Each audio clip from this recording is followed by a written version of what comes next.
Welcome back, friends.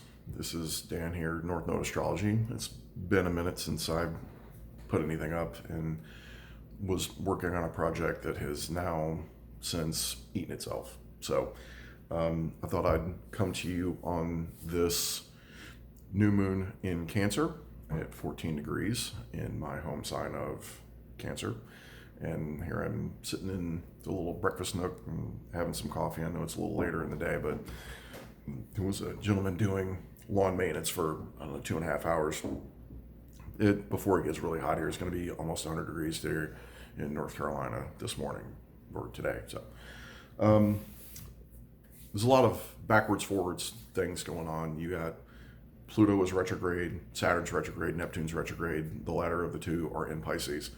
And we are seeing the illusion being removed, right? All of those things are about revealing. Pluto, either forwards or backwards, can be revealing, but definitely as he's retrograde, he reveals things. He shows you the past of things and layers that were not seen when he was moving forward.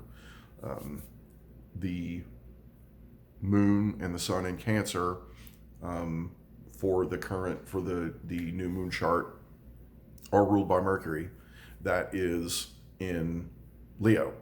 And so we are our future minds, right? The Mercury being in Leo and ruling the sun, in any astrological, if it's anyway, it rules the sun currently. So that's where your mind is going, right? Your mind is going on Mercury, and you're identifying where the sun is and definitely where the moon is. And on the new moon, the sun is blocking the emotions out. And there may be a revealing of your inner self, of your inner fire, and a revealing of your mind through the balance and the fairness and the justice that you may have done to yourself or your family, because Cancer is about the home. And that's another reason why I'm here in the dining room, the little breakfast nook here, and we eat other meals here in the house. But so take care of yourselves. Pay attention to what you're saying.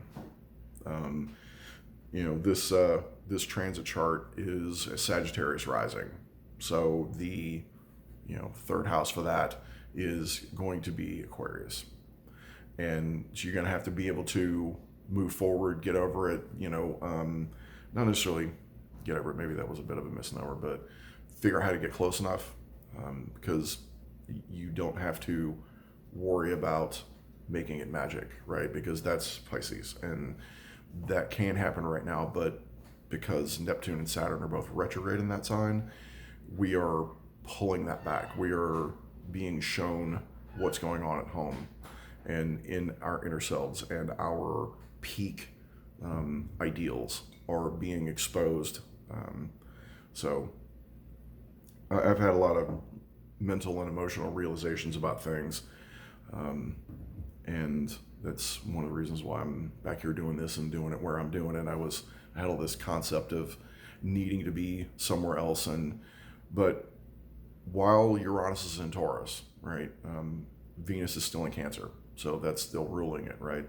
So our emotions and who is taking care of us and who we are taking care of is still our friends, right? Especially for me as a Gen Xer, that's always going to be the case.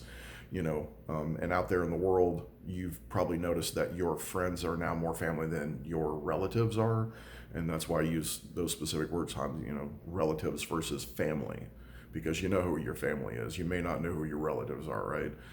Even if you know them by name and have their phone numbers and know what their socials are. So